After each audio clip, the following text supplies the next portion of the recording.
L'humeur de Jean-Michel Apathy. L'affaire Benalla encore et toujours à la une de l'actu.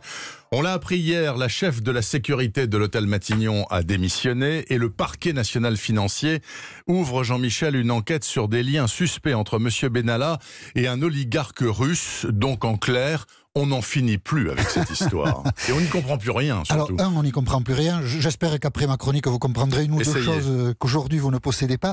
Ce qui est frappant, c'est le pouvoir toxique d'Alexandre Benalla. Enfin, ça, c'est...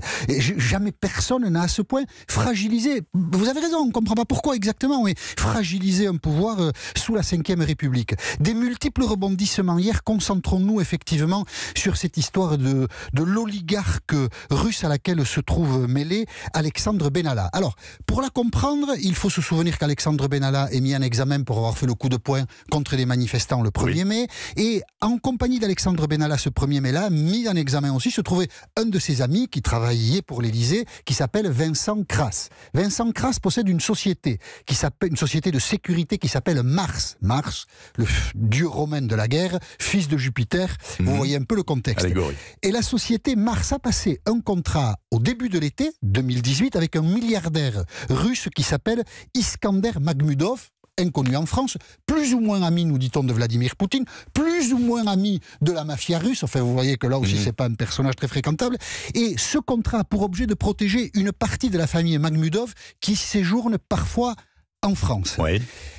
Alexandre Benalla et Vincent Crass ont été surpris, il y a un enregistrement sauvage, lors d'une discussion fin juillet, le 26 juillet, Mediapart a publié cet enregistrement, et leur conversation devenue publique, on comprend que tous les deux, ce 26 juillet-là, évoquent ce contrat passé entre Mars et Makhmudov. Et donc on comprend qu'Alexandre Benalla a quelque chose à voir avec ce contrat. Comme leur dialogue est sibyllaire, on ne sait pas s'il a signé le contrat, s'il a touché de l'argent au terme de ce contrat, mais il est intéressé par ce contrat. Et là, on se pose beaucoup de questions. Comment un milliardaire russe, pour faire protéger sa famille, en arrive à contracter avec une petite société inconnue dans le rayon de la sécurité, et on se dit que si ce contrat a eu lieu, c'est parce que Benalla et Crass avaient un lien avec l'Élysée. Donc on se demande s'il n'y a pas une tentative de pénétration du pouvoir russe par l'intermédiaire du milliardaire du pouvoir français. Et on est d'autant plus fondé à se le demander ce matin, que vous l'évoquiez tout à l'heure Bernard, le parquet national financier ouvre une enquête pour corruption. Autrement dit,